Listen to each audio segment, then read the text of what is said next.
Oh, good morning, good morning, good morning to one and all. Morning, George. G'day, mate. G'day, mate. How you doing? G'day, mate. Cobber crew, mate. Cobber. Yeah, doing well. How you about yourself? Yeah, nothing to report. Glorious day in Dunedin today. In fact, I can probably do this. Check this out. I don't want to reveal all my little secrets, but if I do this and bring my other camera up like this is good, isn't it? And then if I zoom that in, I can show you what the outside day in Dunedin looks like, because that looks straight through. And then do this. Hang on. There we go. There's the dog lying by the door, the ranch slider. And that's the Nice. outside day in Dunedin. Yeah, you got a nice place. We're Looking like, pretty I can slightly see that Dunedin's having a good day, but you wouldn't be able to tell in my house. So, lovely day in Dunedin. Lovely, lovely day. I just thought as I was doing that with that other camera that I'll probably reveal all the horrific things that are on my desk. And so that's why I zoomed in and did it first. Did it. So, yes, good to be back with you on whatever the fuck today is. COVID o'clock still, because it feels like it's a, whatever, 19th month, 100. And I feel like, that, was it Star Trek? Star Trek log, X141785. Everything's changed. Nothing's changed. It's been the same the whole way through. Are you a Trekkie? Are you a sci-fi person? I'm a sci-fi person. I'm not like a hardcore Star Trek fan, though. If you had to pick, is this like the debate in the sci-fi world, like Star Wars versus Star Trek? Which do people like better? Nah, because they're different sort of genres. I think they're completely different sort of subgenres of science fiction. You're a film buff for sure. Am I right in thinking that there's a whole new kind of series of Star Treks coming out of the movies? Like, have they just re-uploaded like a whole bunch of new new characters and they've recast a whole bunch of stuff, or am I completely wrong with that? I know they're doing television series of Star Trek, but it's been a while since the films, the rebooted films. All right. Yeah. No, I got no idea. I watched this. People should check it out if you don't know it. I watched this series on YouTube called the Corridor Crew. And the Corridor Crew are a group of special effects artists who are a functioning and operating special effects studio. 20 people working there, but then they also have a YouTube channel, and on their YouTube channel they do a couple of things. They review like CGI and special effects in movies, good and bad, and then they do challenges with each other. So like one at the moment they started off, which was making offensive 10-pin bowling scenes like they were from the 90s, and they just did one of those the other day. But long story short is they did a review with someone from Weta the other day of some of Weta's work. So someone from Weta was over in Los Angeles for the Oscars, and they talked about the Planet of the Apes, the relaunch from sort of a decade ago, the 3 series that came out at the movies. And I watched it on the Corridor Crew, and I thought, yeah, I want to watch those. I don't know if I've seen them or not, so I think I have a little checklist to watch the reboots of the I don't think it's the Mark Wahlberg ones. I think he was in the middle group. I think it was the Charlton Heston, the Mark Wahlberg, and then there was another 3 that Weta were responsible for. I want to go check those out actually, because even the guys from the Corridor Crew, who are special effects artists themselves, are like, it's amazing to think that's not a real monkey. They were saying it like that's how good the special effects were in that movie. I don't know if you know it, but that's something I want to check out. Yeah, I am familiar with them. Never saw them, but I do remember that there was much a buzz about their special effects. Yeah. All right. Hey, today is it feels like it's sort of what's going to happen as we build up to the election. We're not okay. I'm taking it 7 steps backwards. We're not building up to the election because it's a fuck load of days away. But as the election gets closer, there will be some themes that come through the show that kind of are referencing back to things we've already talked about. And one for today we're going to talk about is the wealth tax, which we sort of talked about yesterday based on some conversations we were having around an interview between the Prime Minister and Ryan Bridge. We're going to revisit that because maybe it was because of us, George, because we talked about it. Now the whole media world's talking about it. But we want to have a look a bit more in detail as to what happened yesterday, what's happened over the last 24 hours, and to talk a bit more about that and the responses that have been given to that. We want to talk also about the borders opening up. They did open up sort of a day and a half ago, but yesterday when we did the show, it was kind of too early to talk about it because we didn't have all the information about people coming home and the planes landing. They were all happening yesterday while we were talking about it. And I know I don't want to scare people away, but I often talk about I'm not that stoked with the government response at the moment to where COVID is today. And there was a pretty shocking headline coming out of Queenstown, Christchurch yesterday about where Christchurch and the Canterbury DHB is at with COVID at the minute. I want to look at that because what I don't want to do is put my head in the sand. We talked yesterday about, two of my kids going back to school where they've stopped enforcing mask rules. Talking to my two kids yesterday about that, the 15-year-old said probably 80% of people at school were still choosing to wear masks. And I think the 12-year-old said pretty much everyone was choosing to wear masks. But it's not going to stay that way. And schools are saying that they're encouraging people to wear masks. But I'm like, if it's requiring us to wear masks, you should just be enforcing. So things are happening, things are dropping off, but the numbers aren't looking good in parts of the country. I was absolutely horrified yesterday at uni. I couldn't believe last week I sort of noticed it, but yesterday it's just this sudden, and there's obviously aspects of it like people stop wearing masks because everyone else stopped wearing masks. Yeah. And I think one thing I think I've realized about the sort of 18-year-old, 19-year-old, 20-year-old generation is the insecurity and just the sort of this terrified anxiety they have about somehow not doing the proper thing, even if that includes the not wearing of a mask. Well, I think what you're saying is what you're saying, not doing the proper thing. In other words, the proper thing is what everyone else is doing, not necessarily what's the proper thing scientifically. Yeah. Yeah. And the thing that horrified me though was the elevators and the lining up for elevators in one of the busiest buildings, and me being in an elevator with 5 other people, and they were all maskless, right? And then we went up to a lecture theatre, sat in a lecture theatre, which is the change that's happened, right? We're back in lecture theatres now. It used to be just tutorials and little classes were in person, but now everything is back in person. Pretty much maskless in there as well. So yeah, very sudden shift when there's the same amount of people with COVID, right? I mean, the numbers are coming down. There's no question, but I've said it before and I'll say it again. I don't mean to bang on like an old drum, but I will for this, is that we've been told that about 1,000 people per million is what we want to be aiming at per day for cases. So 5,000 a day in New Zealand. Now, I think yesterday was 6,500. So it's pretty close to 5,000. But if you look at the breakdown in, for example, Bay of Plenty, where I think there's about 350, 400,000 people in their DHB, there was 250 cases. So Bay of Plenty, fucking awesome. You're doing spot on. In Dunedin, in Southern, there was, I think, 750 out of 350,000. So it's double the number that they say is kind of that safe, manageable, ongoing, normal life number. And in Canterbury, which we can, let's just do it now. Let's just mention it now, even though it wasn't the order we're going to do things and seeing we're talking about it. In Canterbury, this is the headline that I was shocked with when I saw yesterday. Christchurch Hospital slammed with more COVID-19 patients than ever, right? So it makes sure people see that headline, than ever. COVID-19 is continuing to put extreme pressure on Christchurch Hospital, with more infected patients admitted on Sunday than during the peak in cases weeks ago.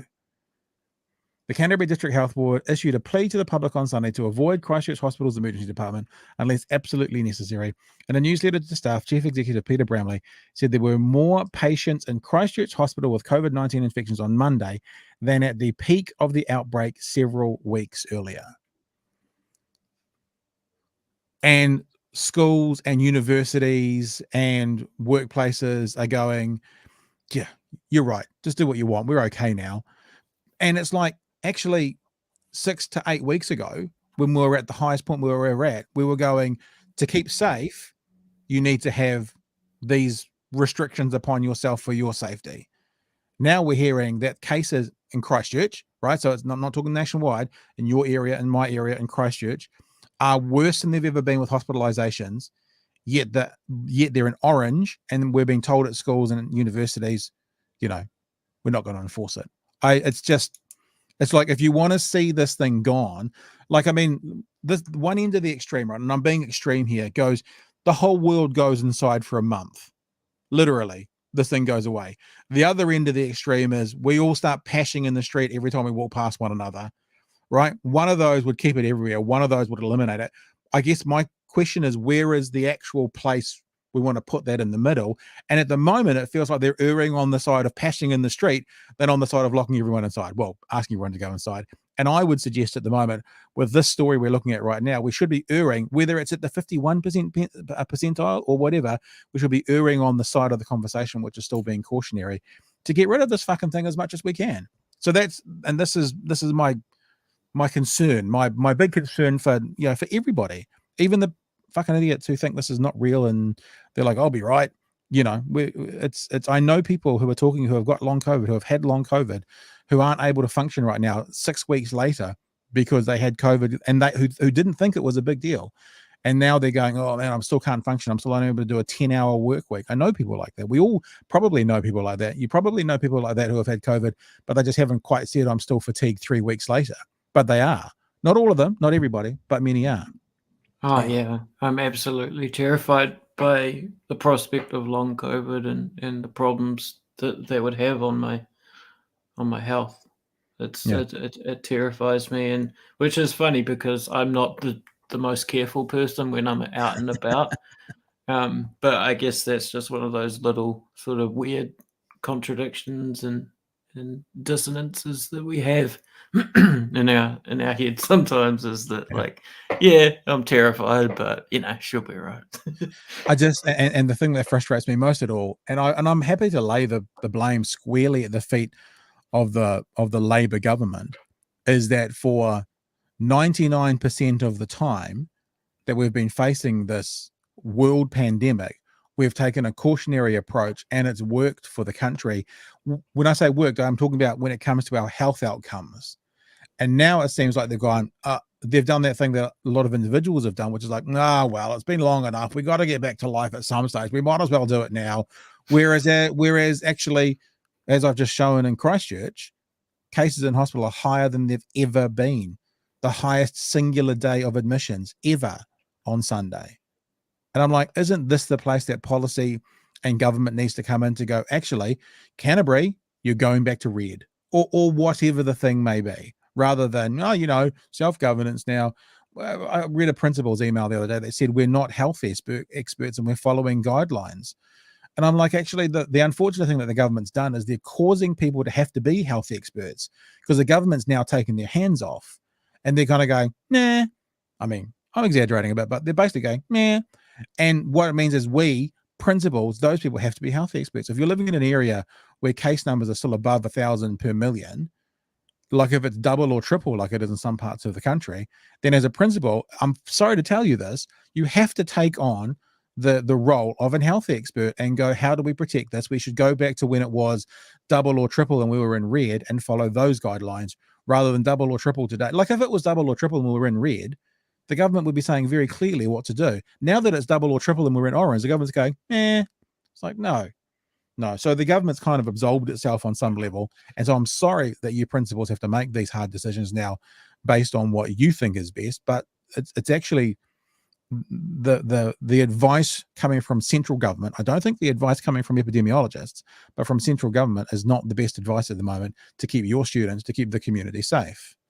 So yeah, it's I don't know. I got to have one COVID rant every couple of days, George, and that's probably my COVID rant for today. You're forgiven.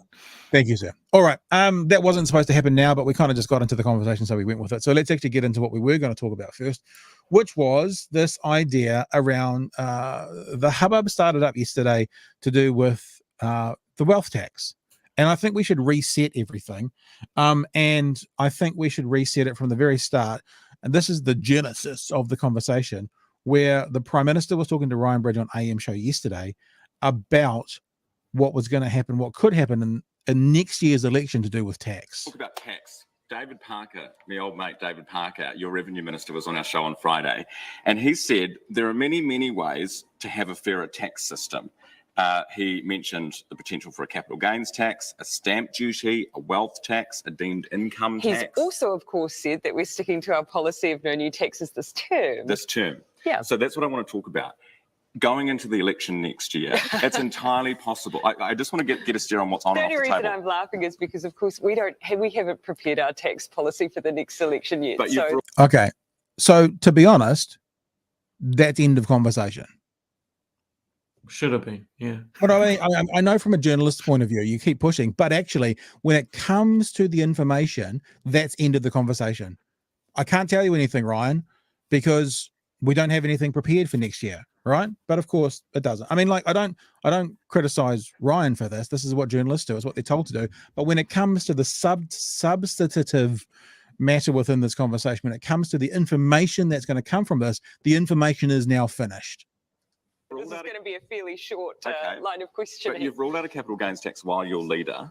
Yes, I That have. stands. Yes. The wealth tax been ruled out while you're leader. I'm not going to, Ryan. No, so that stands. Ryan, you're asking me to project beyond into the next election and beyond, and I'm not going to do that. We haven't formulated our tax policy for the 2023 election. All that Minister Parker is doing right now, and I think, New Zealand. I think that gets the gist of it. Yeah. To understand yeah. what the tax currently falls. 100%. You want to jump in?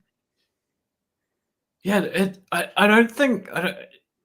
So it's great to keep pushing it and keep pushing it as the journalist, but you can't ask questions that I think are nonsensical. Asking, is there going to be a wealth tax, and we're going to talk about what this actually means, is nonsensical, because there's not like a, yes, we can go to definitions, as New Sub did in their article, and they went to a definition from the US Tax Foundation. And the reason they had to do that is because there isn't a wealth tax in the sort of public discourse that everyone has sort of can point to in New Zealand public discourse and say that's a wealth tax.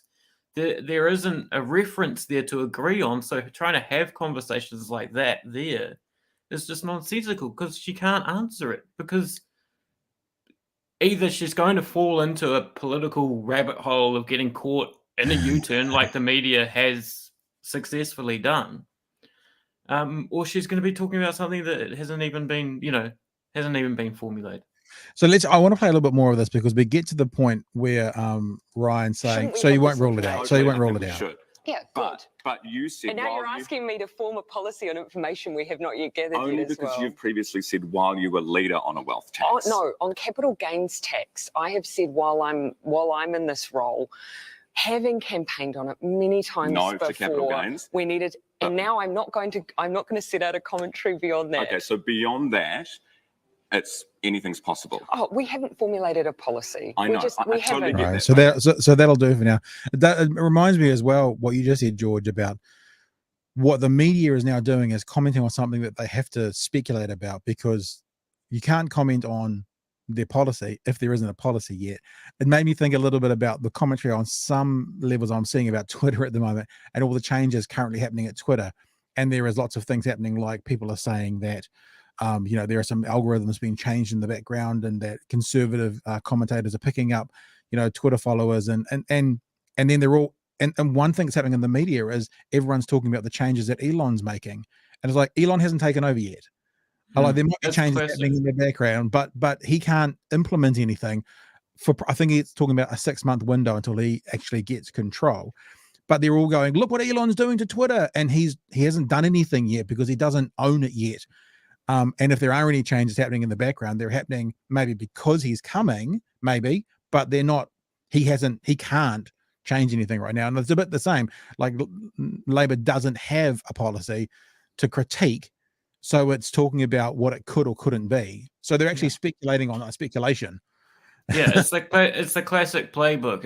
Remember when, for a week there, the international media were talking about a no-fly zone in Ukraine, which was just total stupidity. It had been cooked up in some corner of a warhawk think tank in DC, and everyone had run with it, when in substance there was nothing there. A no-fly zone in Ukraine meant going to war. It was just sort of this sort of surface level discussion about absolutely nothing, right? It's so annoying. So that conversation, I'm not saying that what I'm about to share with you is now sequentially, like it's not, maybe the timeline is not direct, but that then turns into, media outlets saying, do you think New Zealand should have a wealth tax? Based on a politician saying, I don't know. Basically, the politician has said, I don't know. We haven't talked about that yet. That's turned into, do you think we should have a wealth tax? That's turned into the National Party claiming a new tax could be on the table for Kiwis after the Prime Minister on Monday didn't explicitly rule out implementing a wealth tax in the future. And part of this conversation for me is, if I and you've heard me say this a million times, George, what's the metric? Like, I love talking to American commentators, and when they say America is the greatest country in the world, I go, what's the metric for that? Now, if the metric we're setting up is, if politicians don't adhere 100% to an ideology or a policy today, then I'm going to run headlines about what they're probably going to do in the future because they didn't deny it. Then I think that's a terrible use of media in general. But if that's the metric, if that's the yardstick we're setting, imagine what the headlines for the next 18 months are going to be. How many of all political parties don't have policy formed on something yet, and they have to go, I don't know about that. We haven't got to that point yet. And then the headline's going to be the next day, well, the Greens are thinking that the All Blacks should be sent to Australia, because they wouldn't specifically rule it, whatever it is. So that then flowed on to this commentary, which then flowed on into other commentary on Today FM, where we're hearing yesterday Lloyd Burr talking a bit more about this. And I do want to play this, and there's a specific reason towards the end, but we will Sam Cedar this mother, George, as I like to say. And if you want to jump at any stage, shout out, and we can pause it as we listen to it. It's a couple of minutes of Lloyd Burr's commentary on what's been happening or not happening with the Prime Minister talking or not talking about whatever a wealth tax is. Let me just say before we go this, if you're watching this right now, do you know what a wealth tax is? No, because you're being told about how good or bad it might be. But do you know what one is? We'll get to that as well. Political breakdown. Now, one of the in vogue politicalisms, I don't know if that's a word, but we'll go with it anyway. One of the in vogue politicalisms for prime ministers is to swear on their job that they won't do something. This is actually a very good point that Lloyd's making as well, because I don't think a politician, especially a leader, should ever say, I am or I am not definitely going to do this and I swear my job on it, because what you want to be able to do is go, I have no plans to do this. This is not in our manifesto, or you probably wouldn't use that because then you'd be accused of being a communist or something, but this is not in our charter. This is not in our policy. However, should there be, like a global pandemic and things need to change, I'm committing to this statement today based on how the economy is today. I'm not going to commit to this statement based on an unknown future and what may or may not be best for the country to bring in. So the point that Lloyd's making and is about to make is actually completely accurate and true. No politician should ever say, I will never do this, because then you kind of get that. Was it John Key who said no more taxes, and then they raised GST, and then he said it was not a tax, it's a levy? They kind of just try their work way around it. Just you say no to it. That may be wrong with John Key, but it wasn't one of the parties with an increase to GST who then tried to palm it off as not being a tax. So what they try and do is bend themselves in a pretzel to discuss why they didn't change their position, rather than actually being honest and going, you know what, when we were looking at it back then, there was definitely no requirement for it, but things have changed. You might have a policy not to buy a new car today, but in 12 months from now, your car might blow up, and guess what? Your policy is going to change that you need a new car. So that's honest and sensible, I guess, kind of conversation around policy. But yeah, before I push play, George, you want to jump in on the oversimplification that people make? You're welcome to. No, I guess the key there is that we can call it a U-turn when it's a U-turn. I guess is the key there. But when it's so obvious that the media is that there's a concerted effort to make it seem like a U-turn so that they have some story about New Zealand politics a fucking year out from the election. Yeah. That's when it's bullshit. But totally, yeah. Like its policies change as well. Like if that was the case, if there was some sort of U-turn here, policies change. There's a virus, there's a COVID. It's 2 years later. It's 2 years after she said, oh, we're not gonna, we won't have, we've ruled it out, or whatever. Speaking about a particular Green Party policy, which we'll get to in a second. Let me point this out as well. If you were going in the wrong direction, a U-turn is appropriate. I fear Yeah. I fear that what we're doing is setting up a system where we push politicians into a corner where they can't U-turn. If you're driving between two locations and you go the wrong way and have to do a U-turn, that's actually the appropriate thing that you need to do. If a government has made a policy promise and then, I don't know, a global pandemic hits and a U-turn would be appropriate, do we want to back them into a corner and going, oh, it's terrible they made a U-turn? Or do we want to go, oh, God, thank God they made a U-turn because they were in the wrong direction based on information they didn't know. And now they're going in the right direction and we'll get to our destination after all, rather than being 400 kilometers off in the wrong direction, staying at a fucking flea-ridden hotel because you refuse to do a U-turn just because the kids in the back seat were going to chastise you for doing a U-turn. Fuck off. Anyway, let's go. For example, John Key used to say that he'd resign as Prime Minister before he'd raised the superannuation age from 65. And Jacinda Ardern, maybe because she saw the success of that, said exactly the same thing when she came into office. And I've noticed in recent years it's become sort of the question du jour for reporters. Will you resign as Prime Minister before XYZ happens? And I guess it's a great way of getting a straight answer because they are swearing on the very thing that they love most. Power. The PM gets a straight message out there and the reporter gets a good headline. But it's also a trap for the Prime Minister. There's no way out of it, is there? There's very little room for a painless U-turn. So in 2020, reporters set the trap for Ardern on the election campaign trail on the issue of a wealth tax. Would you resign before you put in a wealth tax? I won't allow it to happen as Prime Minister. There you go, an emphatic statement. I won't allow a wealth tax to happen as Prime Minister. Fast forward to today, with 30-year high inflation and a completely different economic and health outlook, and that position has changed. Here's her being interviewed on TV3 this morning. But you're not ruling out the potential for a wealth tax, the potential for a stamp duty. We have not worked on our tax policy for 2023. In other words, she's not ruling it out. She's not ruling out something that she had ruled out and swore her job on just 2 years ago. And it does create a real conundrum. It is interesting how Lloyd is like, politicians shouldn't swear their jobs on things. They shouldn't do this. It's a bad thing. Oh, she swore her job on it. You know, it feels like there's a bit of a double standard there, perhaps. Well, yeah, they shouldn't do it, but we'll hold them to it anyway. Right. I mean, yeah, fair enough. But I mean, I guess the commentary we've just done, which is we shouldn't hold them to it, because holding someone to a bad policy or a bad decision is actually going to detrimentally impact us. No, so my point is, you said what is the metric, right? That's a question you often ask. That would be my question with this. What is a wealth tax? What are you talking about? What are you even holding the politician to? Let's get to that. Let's just finish this. I'll skip to the end of this because there's one line that I did want to share from what Lloyd had to say about this whole thing. Pull out of this maneuver yet. And that is why people don't trust politicians. It really does cut to the heart of her trustworthiness. Right. I wanted to get to that point because I think this is really interesting. The commentary is basically saying she's not trustworthy. She's now think about the process to get to that. She's not trustworthy, she being the Prime Minister. The Prime Minister's not trustworthy because she said something 2 years ago. Since then, there's been a global pandemic. And when asked about that thing from 2 years ago again today, she said, the Prime Minister said, we haven't looked at that tax policy yet. So therefore, the Prime Minister is not trustworthy. I guess what I'm just saying within the media context is that feels like a long bow to me.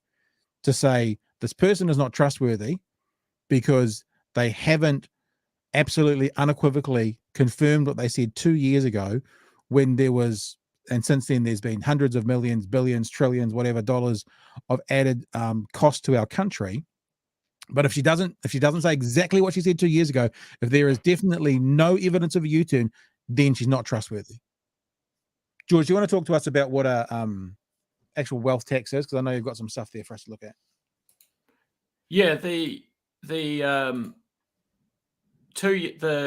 the conversation 2 years ago was based around a Green Party policy, which is awesome, right? That the Green parties have released this policy and got it into the national news conversation. It would just be good if people were actually talking about the pros and cons of the policy, Yes, rather than the holding politicians to some sort of vague parameters of the policy, totally. or even just the word wealth tax. Because that's what we want to do. That's why I said at the start, do you know what a wealth tax is if you're watching this? What's a wealth tax? What is a wealth tax? Because it's interesting to hear, these are the reasons the wealth tax are right and terrible because X, Y, Z. What I haven't heard in the last 24 hours, and I'm not saying I'm across every media outlet, but what I haven't heard is, for those of you who don't know, what's a wealth tax? So it's really important for us to actually put that out there, because then we actually know what we're being told is either so terrible or so good. Yeah, so I mean, broadly, we can assign a definition. We can say that a wealth tax is like tax basically on your assets. But what I'll do is get James Shaw to explain the specific policy, the specific Green Party policy from 2020 that was being discussed at the time, and hopefully will be discussed before the upcoming election.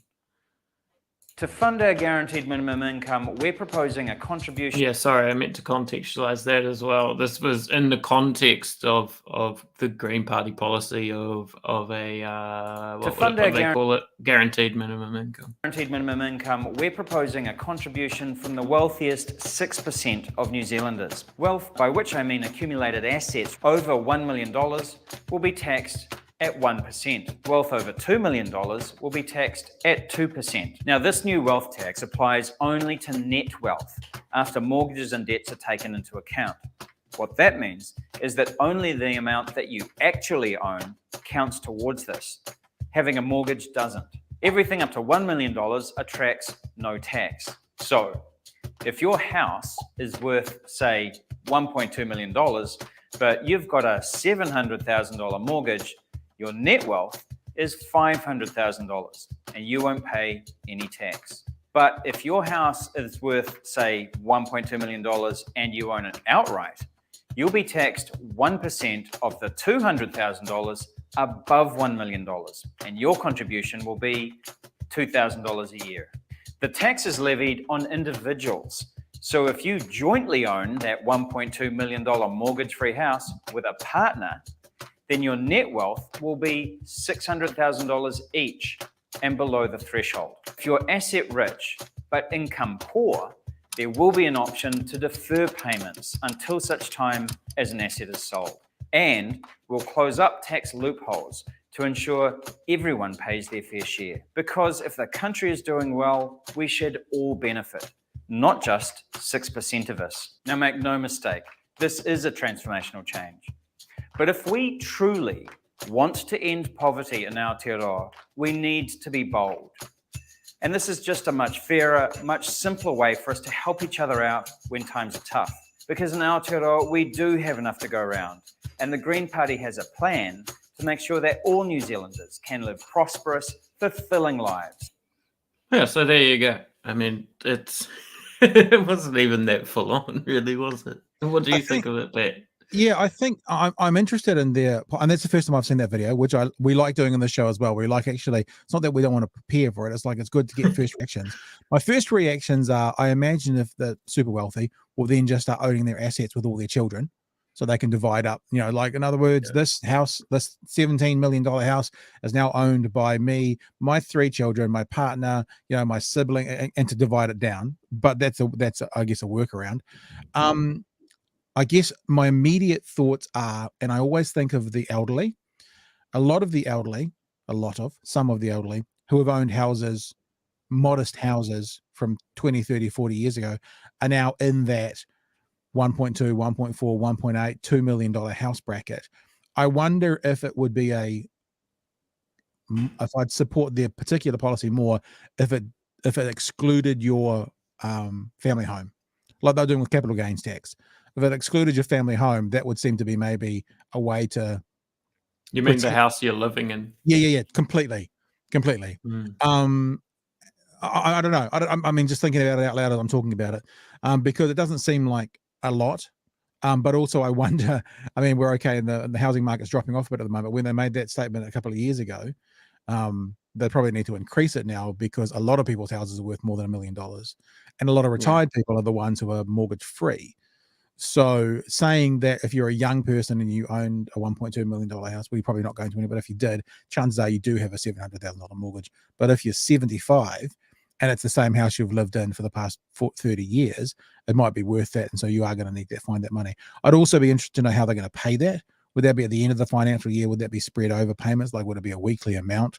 If it was $2,000, would it be $40 a week, or would there be a bill at the end of the year based on your assets? What is it going to mean for calculating all of these as well? Is there going to be accountants involved as well? Yeah, but look, I mean, the ultimate thing is that is what a wealth tax is, right? Yeah. So now, if you were unaware, then that's an example of a wealth tax, and we were quite keen to show a New Zealand example as well, rather than go to the American example that News Hub used. So we wanted to give at least an example. So now let's make it clear, that's not Labor's policy. Labor doesn't have a policy on wealth tax because they don't have a wealth tax. But at least we know now, if you didn't know before, what an example of a New Zealand political party would want to see installed as a wealth tax.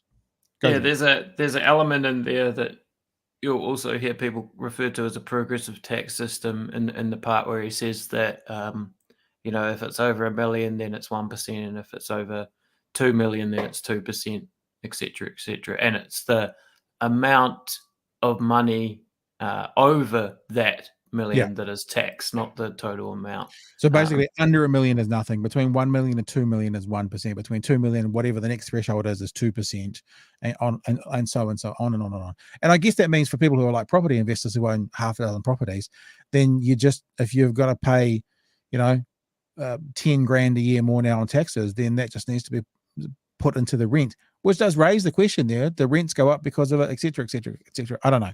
But we can now debate whether it's good or bad, but at least now we know there is an example in front of us of what a wealth tax is for a New Zealand political party.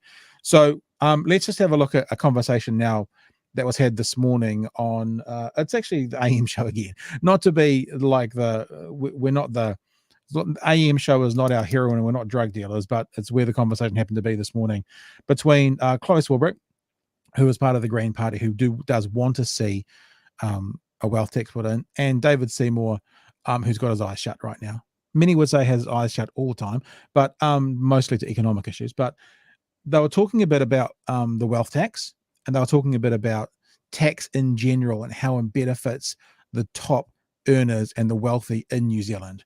So I'll just play you a little bit of this. The conversation is specifically around housing and tax, and we pick it up with David Seymour responding.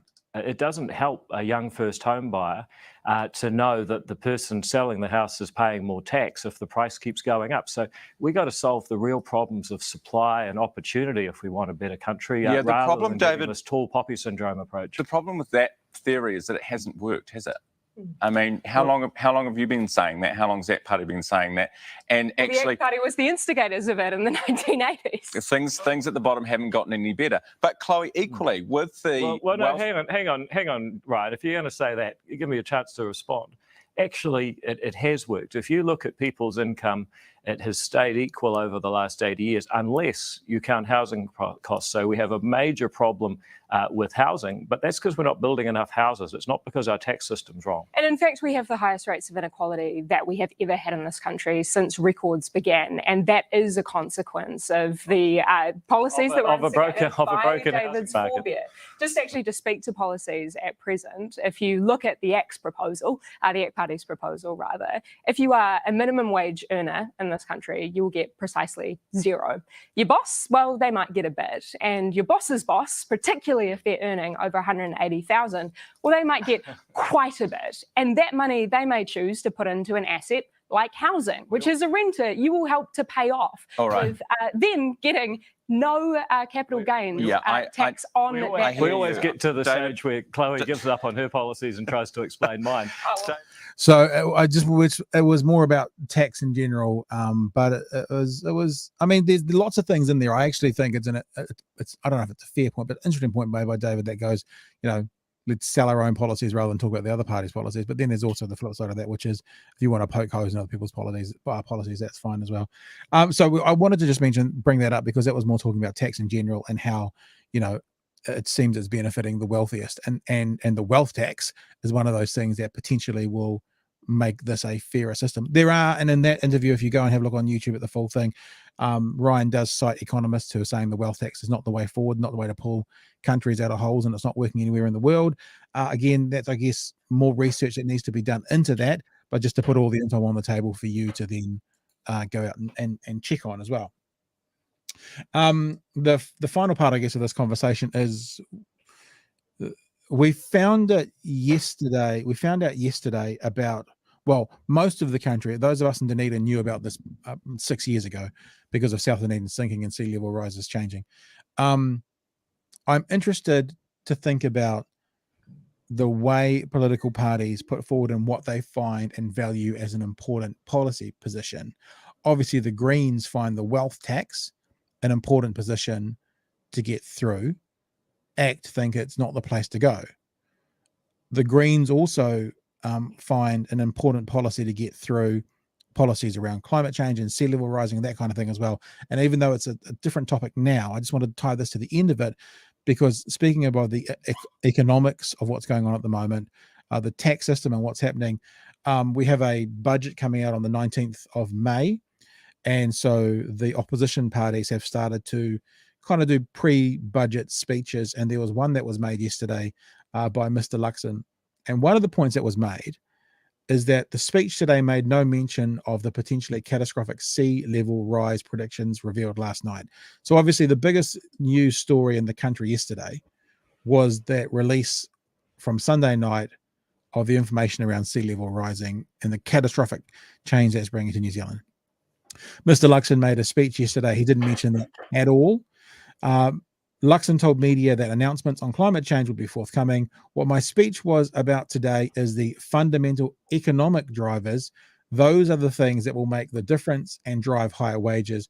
We will have more to say on climate change. Now, a couple of things here. The first thing is, if they don't have anything prepared on climate change yet, we have to be transparent and say we're giving the Prime Minister a pass on that about the wealth tax. So it's fair enough that that's a response right now. However, I added it in today because I wanted to also look at what, funnily enough, were the economic drivers, or what were the drivers of the political parties, talking about the wealth tax, talking about the tax, benefiting the wealthiest, then saying that the economic drivers are the things that will make difference in driving higher wages. The National Party is putting that out as their benchmark, their number one thing to talk about, their absolute main objective and their main priority. And I guess I just wanted to throw in there as well, the tax and income aspect of society is a hugely important part. One side is saying no to wealth tax. The other one is saying, part of it is saying yes, or they're saying don't know. The Nats are saying nothing about climate change right now. And I wanted to kind of say that from the speech, I haven't seen the whole speech, but I've seen the reports on it and clips of it, to not bring it up or mention it at all after it was the biggest news story of the day seems to be problematic to me, and whoever was his speechwriter and speech writing with him. To acknowledge it would be important. I'm sure the wealth tax was mentioned yesterday in the speech. Perhaps that was where the first clip came from, where we talked about that criticizing the Prime Minister for not explicitly ruling out the wealth tax. Now that would have been in the speech yesterday. Yeah. So that was in the speech yesterday. That was mentioned as a minor story from the morning, but the biggest story of the day, probably the most important story to the future of all New Zealanders, wasn't in there at all, which I think is an interesting point. Definitely not the most important story to National, because they've effectively won the last 24 hours in terms of the news cycle, because they've made it about a non-existent Labour policy. They've successfully tied a scary word to Jacinda and successfully got the whole U-turn headline going as well. And also, talking about the wealth tax, I guess, is a specific part of a bigger conversation. Talking about climate change, it's like, you think you'd talk about that, right? It's like this massive, huge thing. Even like, I guess, even without the news yesterday, well, I guess it's just not part of the main thrust of National, and they're happy with that, right? They're happy to show that it's just not part of their program, because otherwise we would have heard them talk about it. I don't think their voters will even care.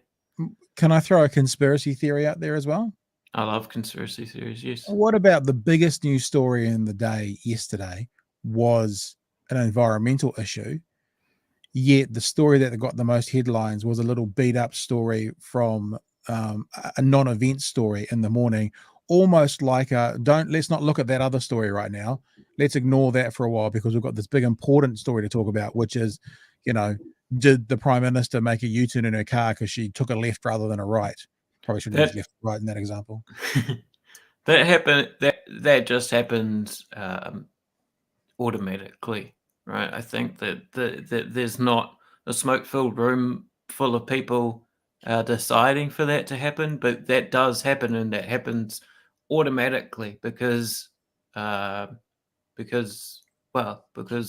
it's a much more immediate, digestible, bashy story, the wealth tax, and yeah, Nationals comms people may have successfully, nudged a few headline writers or a few editors in the right direction as well. So yeah, I mean, it is a sort of it's an ecosystem, right? That sort of has its own sort of hive mind, I guess, but it's not.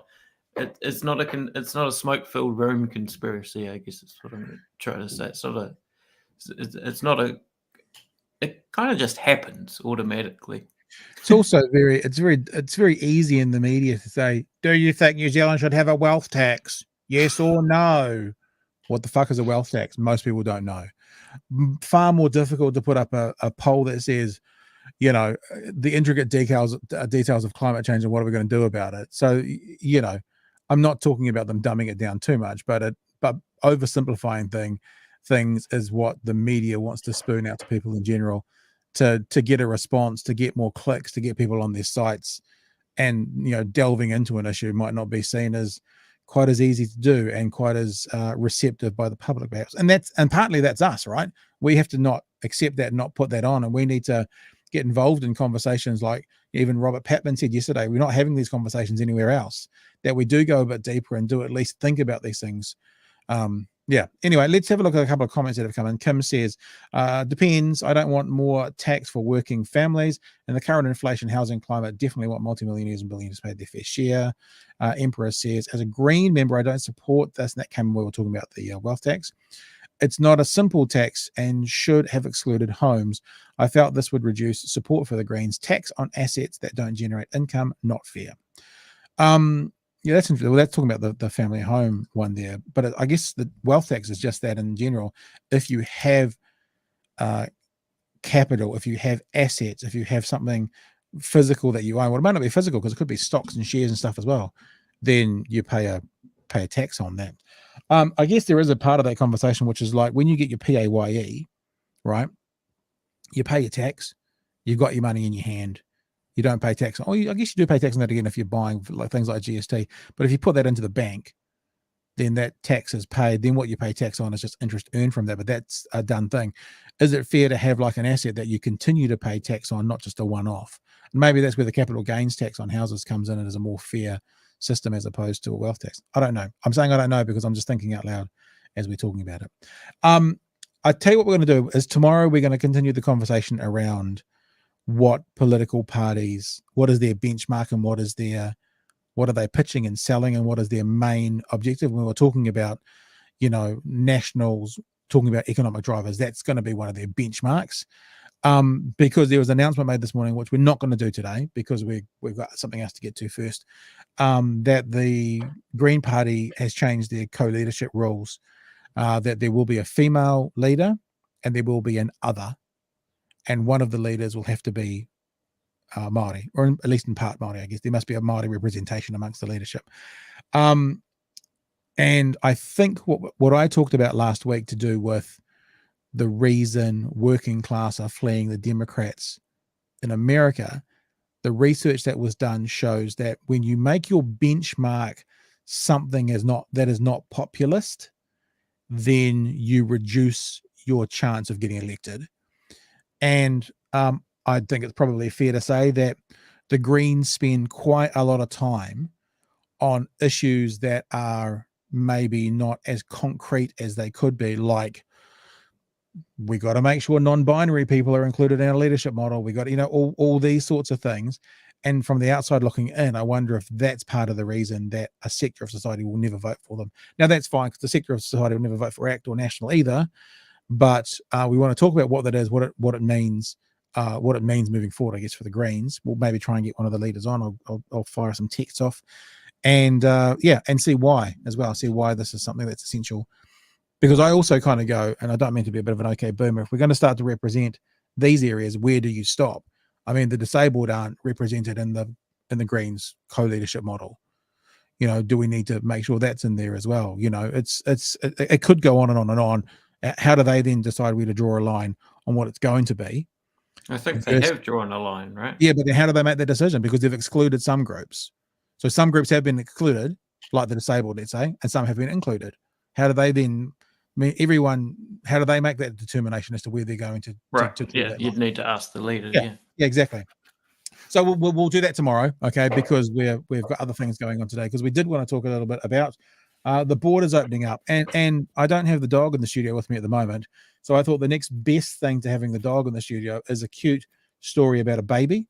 So let's have a look at some of the borders reopening. This is Auckland Airport. Things like grandparents meeting their grandkids for the first time, etc. She doesn't know it. I mean, not as cute as my dog, but for baby Sky. Excited to see Nana? Yeah. Yeah. Last time the family was over was at our wedding. Since then, we've bought a house or built a house. Had this little one. Yeah, it's definitely been tough. Yeah, Sky was born 4 days before the big lockdown in August as well, so we had no friends to visit for the first 3 months of her life either. Now that's about to change. Nana's landed. I think when she woke up, she texted us probably about 7 o'clock in the morning her time, just to say that she was landing at 11 o'clock on the 2nd of May, which I think is the earliest she could have gotten here coming from Scotland. And just like that, she was. Months of separation melting in seconds. Gillian meets her first grandchild for the first time. What's it been like? Yeah, I mean, you can't deny that's delightful imagery, isn't it? I mean, beautiful imagery, and it does go on as well. Here's New Zealand Herald. That we don't need to put the sound on this one, but here's New Zealand Herald out doing the same sort of thing. People meeting people for the first time. Actually, there was one that's really interesting. And this is, I think, there's a couple who'd never met each other. They obviously met on the internet. She's from America, he's from New Zealand, and they'd never met. I think. Our granddaughter, so more grandchildren, grandparents, meeting at the airport. Yeah. I think it's this one. What's this? From Texas, America. I've met a few times before, but I've never been able to come here. I've met a few times before, but there you go. So nice stories happening. Yeah, there's gonna be so many. As someone currently teaching students to write long form sort of feature creative non-fiction journalistic pieces, there's going to be so many sort of stories, untold stories about the last couple of years of COVID in terms of separation and this sort of thing. Like, I didn't even think till I was watching the British show Ambulance the other day that there, for 9 months in the UK, people couldn't see, for example, their dying relative in the rest home until they gave them a half an hour in the room with them before they died and that sort of thing. Like, just stories like that you don't, unless you're in that situation, it might not necessarily crop up unless, I don't know, maybe you've got really good imagination. But just the untold suffering, isolation, separation, loneliness, all that sort of thing underneath the surface. Can I suggest something? This is completely a tangent, but this is what we do. I wonder as well as what this COVID has done, has exposed the European, the English colonized culture for the ugly aspect of it, how we put our old people in rest homes and run away. Because I would think in other cultures, and I've had family and friends, many cultures from all over the world. Like I think about the Spanish culture, for example, the elderly aren't shipped off to a rest home. They're kept in the family home and looked after. And if our culture didn't ship people off to rest homes, then those sorts of stories would be less common because they'd be at home with us and we'd be looking after them. I mean, of course, you're always going to have people who need permanent care, who might need bed permanent care, who might need, medical permanent care. But just a couple of things this morning. What you just said tweaked me to think, what about all those cultures where they haven't missed out on saying Nana because Nana lives with them? And I also was thinking as I was watching the story about we had the baby before the lockdown in August, so we didn't see anyone for 3 months. I wonder, seeing those first several months and 5 years are so formative in a child's life for the rest of their life, I wonder if that's going to do anything for that child's development, not having impact with anybody else other than mum and dad for that time period. I don't know the answer to that question. I guess we could get on the guys from the Dunedin study to talk a bit about that. Maybe they'll have some answers to that. But yeah, that's really interesting. Yeah. Perhaps if we didn't, throw our elderly into rest homes and go, oh, phew, I can live my life now, we then wouldn't be having all these stories about not seeing your dying elderly person, because, I mean, it might make some people shudder, but they'd pass away and die in their own bed in your own home, like they've probably done for millennia before we had a thing called a rest home.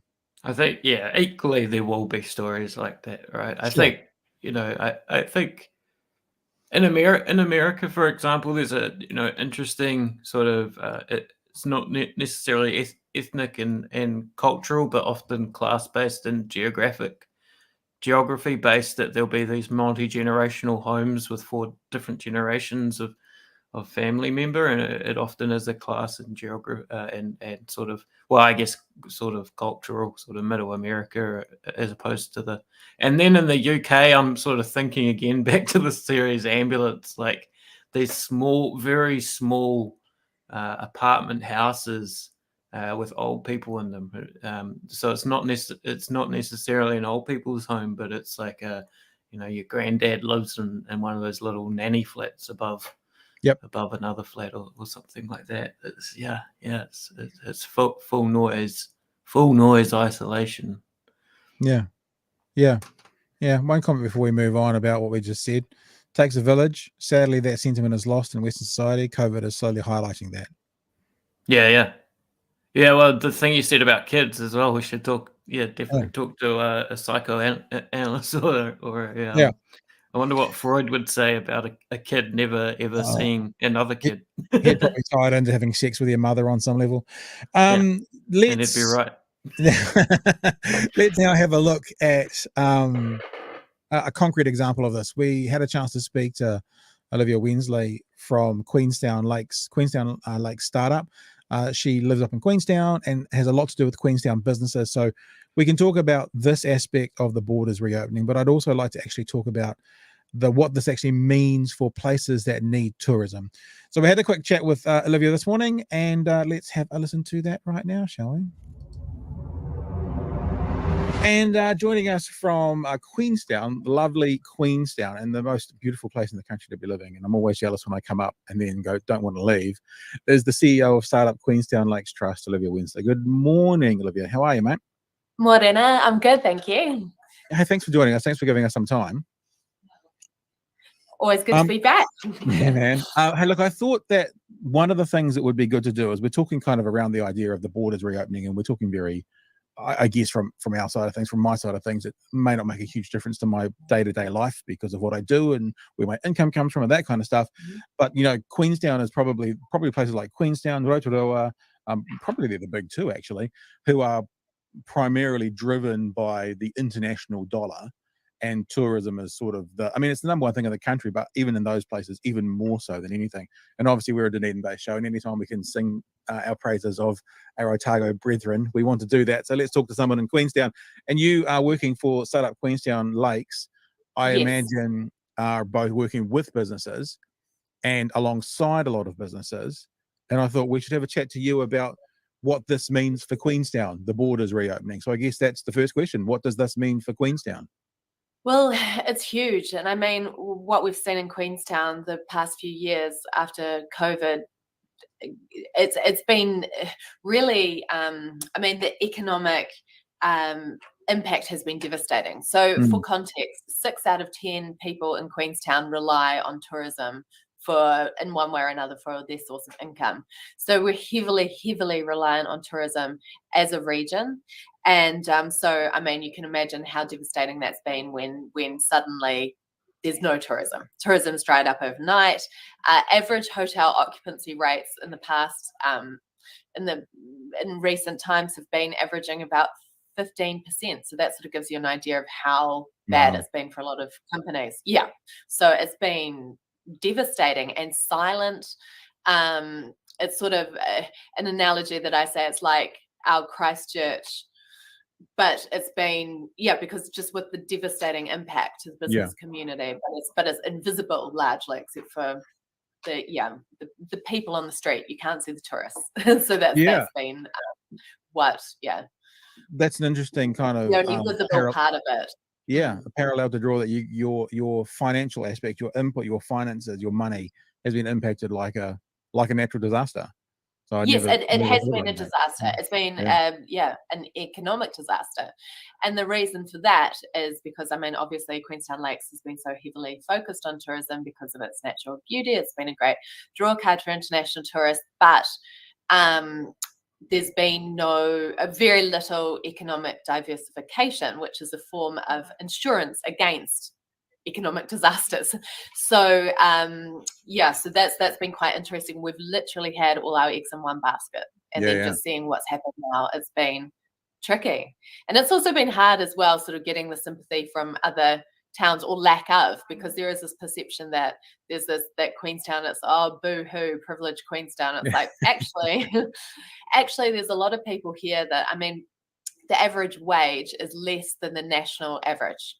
So it's not rich white Queenstown. It's actually, there's people here that really struggle, and they've been very badly affected by lack of tourism in our region. Yeah, because obviously it might be a big, beautiful 5-6 star hotel, but someone's still got to scrub the toilets, and that person there is not a Peter Thiel of this world. That's right. So, having been up there 2 or 3 times in the last 12 months, when you say 15% occupancy in the hotels, it doesn't look like a lot of the hotels have shut down and gone away. Have they managed to kind of sneak through? Has there been a lot of businesses having to fold up because of the last 2 years? Yeah, it's been interesting. I mean, I've been really impressed with the resilience of a lot of operators, and a lot of people just sort of really thinking about how they can get different revenue streams. There's been a lot of domestic tourism, which has been good, sort of more than usual. But it's a very strange time. Like, for example, just a few days ago, the last day of school holidays, the airport has been the busiest that I've ever seen it, even at peak tourism times. So that's really odd. But then I guess it's the stability. There's not that sustained levels of tourists coming through when you don't have any international market. It's relying on domestic tourism only. So in terms of hotels, I know that a lot of places are operating on skeleton staff. It's really, I really feel for people that are trying to operate businesses at the moment you can see it. Almost every place in town has a sign up saying, "We're short-staffed, please be patient." And it's really sad. What about we're talking about the reason for this being COVID, the actual COVID situation in Queenstown? I obviously keep an eye on the Southern DHB numbers. I've rallied about it a little bit on this show that, we're in orange now, yet we're still 2 to 3 times what the healthy, quote unquote, healthy range should be of numbers per day. And it seems that within Southern, Invercargill and Queenstown have disproportionately high numbers of COVID cases to the population. Is that, as you understand, is that still the case now? Is that impacting the economy and the environment, not environment as in trees, but the Queenstown environment still today? Is it still going strong, so to speak? Yes. So there's been, I'm sort of seeing it rolling through companies and places like my kids' daycare where they've got no teachers, so we have to have our kids at home, or just you see those sort of knock-on effects. And so what's happening is, because there's a lot of because of the required isolation for household contacts, a lot of the younger workers, a lot of them flat together in quite sort of there can be flats that are quite condensed, like Dunedin, and so you know what I mean. Like, it's sort of there's a lot of them living together. So when you've got that, it's quite easy for them to for COVID to spread, and for them to get to do the isolation period, even if they're not sick themselves. So there's that knock-on effect. Are people of Queenstown kind of rubbing their hands together right now? Is there an expectation that we're going to see tourism and income like exponentially go up over the next few weeks and months, or are people around Queenstown more kind of thinking realistically what it'll be a slow trickle? See, that's going to be the interesting test. Nobody knows, and I personally don't think that tourism will come back to the same levels as it was, not for a long time. It's just there's going to be real issues with what we're seeing now is a talent crunch, essentially. So Queenstown Lakes has been very, very heavily reliant on tourism workers, migrant workers to support tourism, and they've all gone home. So it's going to be, when the taps do turn on again, there's going to be some real pressure, a crunch for talent, essentially, and we're going to see people really struggling to sort of get things going again. It doesn't just happen overnight to be able to take all the dust cloths off everything and get the hotels fully operational again. It's going to be challenging for a lot of people. I think it's been cool as well, and I mean, this is one of the reasons I've been up there a few times in the last 12 months, that it feels like on some level local tourists like me have been able to support on some level, and also businesses in tourist areas, be it Queenstown or other places around the country, have acknowledged that by kind of making it more affordable for someone to come to some of these nice places. So I'm guessing people are going to be stoked to think about that international dollar coming back when it does happen. Do you know if any? I could have done this research myself, but I haven't. Do you know if any international flights have literally landed in Queenstown yet? I don't actually, to be honest. No, I don't think that there has, because there'd be quite a big deal of it made locally. I haven't seen any news of that yet, but I'm sure as soon as it does, it will be. Because the news is always, here we are at Auckland Airport. Look at these people coming back at Auckland Airport. It's Auckland Airport. It's Auckland Airport. But actually, I mean, everyone wants tourists, but I guess, like we said at the start, Queenstown, Rotorua, those sorts of places are the ones who are primarily dependent. So you're saying 60% of the people in Queenstown are dependent on the tourist dollar, which goes to show I mean, that's a problem. That's a real problem, that there's a town so heavily reliant on that. And I mean, tourism's wonderful and it's great, but it's also very low productivity and it's extractive as an industry. So I know that there's some people that would like to just see tourism continue to grow and grow and grow, but that's unsustainable. So there's been discussions, I mean, with the current government as well, so talking about this tourism reset and sort of rethinking our approach to tourism, whether it's regenerative tourism, whether it's, there's all kinds of things that's being talked about. And I really hope to see that things aren't done how they have been in the past. There needs to be new ways of thinking so that it is sustainable for future generations, because at the rate of growth that's been going, it just hasn't been. Just to wrap up, I guess, and not really necessarily talking about Queenstown, but what you do as a CEO of startup Queenstown Lakes, and for people who aren't quite clear, the way I think about startup groups is kind of an ecosystem for new businesses, often involved in the tech world now, but generally for new businesses. Does that mean that you've seen an increase in business in the last couple of years? Because like the diversification that hasn't happened in the tourism industry might have been an opportunity for someone to go, oh, I've always wanted to try X, whatever X is. And have you seen an uptick in business for startups? Yes, absolutely. So sort of as soon as lockdown happened, we had a huge spike in people wanting to start businesses. A lot of people that lost their jobs, they thought, okay, I've got nothing to lose now. I'm going to Yeah. go and chase my dreams, which was great.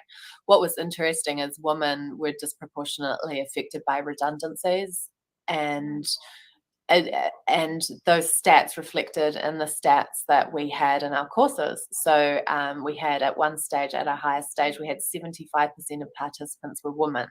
So Wow. it showed that women losing their jobs would come and do a startup, which was awesome. Any like incredible success stories that come to mind about your startup groups in the last 2 years? Oh, I mean, there's so many. It's actually just really, really exciting to see what's happening. I mean, that's a huge question, because there's just in terms of capital being raised, there's some really, really exciting stuff happening. One I particularly like is a company that's got a hemp strain which does phytoremediation. So what it does is it pulls heavy metals out of soil. So that's really cool, because it's it's biotech, but it's sort of it's really sort of, it's going to change the world. So yeah, and that's what's awesome about what we do. Brilliant. CEO of Startup Queenstown Lakes Trust, that's Olivia Wednesday. Hey, thanks for joining us, mate. Really appreciate talking to you, and thanks for a little bit of a insight into, I guess, if not our main tourist area in New Zealand, certainly one of our main tourists, and what these borders reopening will mean for you guys. Great. Thanks, Pat. Nice to see you again. Booyah. I was about to say booyah, but I realized my mic was still off. Hey, George. I was just looking at a list of like flights into Auckland, Christchurch and stuff, and there's like, because you mentioned the Queenstown one, none for Queenstown and Dunedin, but there's like a few Singapores here and there, Sydney, you know, not as much as we'd usually see, but Pacific Islands, Kuala Lumpur, that didn't, Fiji, but yeah, obviously not what we'd usually see pre-COVID, but there's a bit of international traffic today in New Zealand. There's your flight forecasting from George. Let's just wrap up with a couple of things, and then I'm going to throw something new out there, and we'll probably follow it up tomorrow. Empress says there's a difference between retirement homes and rest homes need care, with the increasing number of 2 working people where ability to adequately care for the elderly is diminished. Yeah, I mean, that's true. And yeah, my father lives in a complex in Auckland, and they live in a situation where it's independent living. So they have an apartment. I say they. Mum was there at the start. She's passed now. And yeah, he's in that situation. But on the same complex, they have a hospital. They've got like the 3 stages of it. The one where you independently live, you can be in another part of the grounds where you kind of need assisted living, and then you've got the hospital if things should go badly. Simon says on another conversation, this might be a bit late, but Labor haven't had their regional conference and main conference to decide on tax matters yet. Yes, so that continues that conversation. Let me also say, here's something that we'll probably chase for tomorrow. The protest that happened in Wellington, we're starting to hear about people being trespassed from the grounds. How do I zoom in on that? Is it Alt? No. Is it Control? Yes, it's Control. Former National MP trespassed from Parliament grounds after being identified as a protester. Former National MP Matt King has been trespassed from Parliament grounds after speaking at the Wellington protest earlier this year. King was served a trespass letter tonight by post. In accordance with the above act and section, you are hereby warned to stay off the place known as Parliamentary Precincts, the letter said. In a letter seen by the Herald, King has been warned he could face imprisonment or a fine not exceeding $100. King was a 1-term MP in Northland, elected in 2017, then losing to Willow Jean Prime by 163 votes in 2020. He said he was appalled to receive the letter. Now, to be honest with you, I don't think many people would consider that to be a particularly big deal. I mean, because of who it is, but just breaking, literally now, how about this one? Winston Peters says he's been trespassed from Parliament.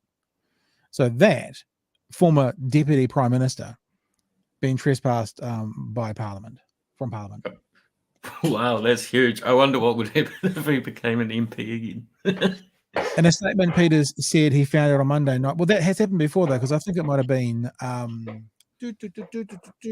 Green Party MP Sue Bradford. I think Sue Bradford was banned from areas due to her protesting in the 70s and 80s. I think she had a trespass, so it can be changed.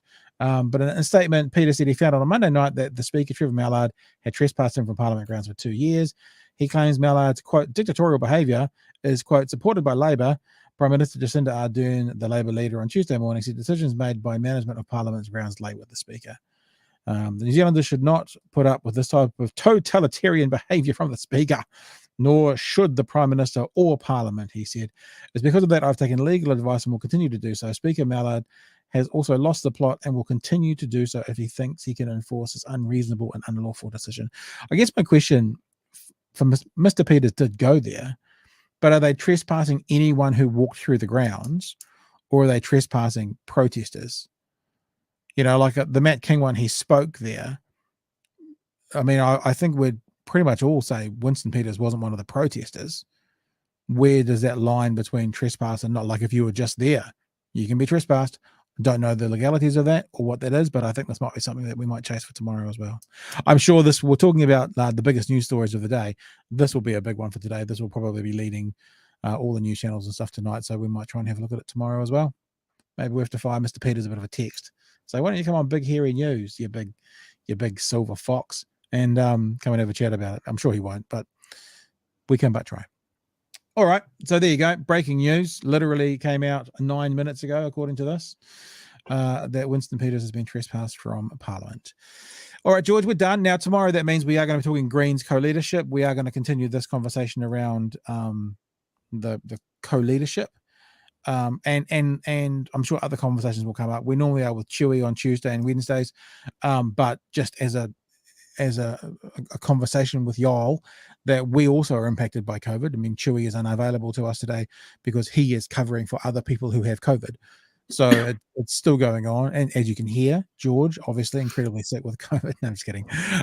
So we'll probably be just you and me again tomorrow, George, but there's a bunch of stuff that we can get out there. And there's a couple of big political stories to chase apart from anything else as well. Anything you want to leave us with, George? No, that's fine. We're all good. Thanks for joining us today. Tomorrow morning from 11, we will be back. We have been thinking about maybe trialing this hour conversation starting at midday, just because we look at our numbers and we see the numbers go up closer to midday, and we wonder if people are having lunch and they get out their devices and they flick on and do that. So we won't just spring it on you, but maybe I'll talk to George, and then maybe next week we might attempt to do this midday till 1 rather than 11 till 12, just to see if people can find that. If you've got an opinion on that, feel free to mention it in the comments. Some feedback would be really helpful from. Well, we are active, but we are small at the moment. We know that, but we value you guys who are being involved with us at the moment. So we don't want to just bail on you. But you know, if it worked for everybody, then we might look at it and just have a bit of a play.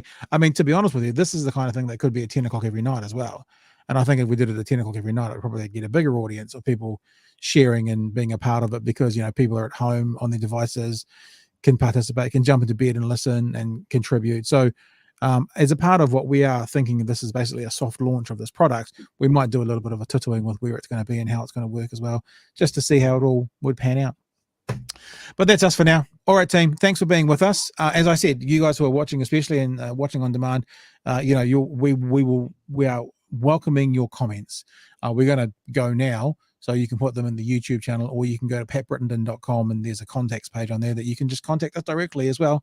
And other than that, we'll keep playing with this thing and see where we land.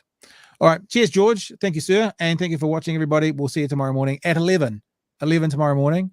11 tomorrow morning. See you then. Ciao.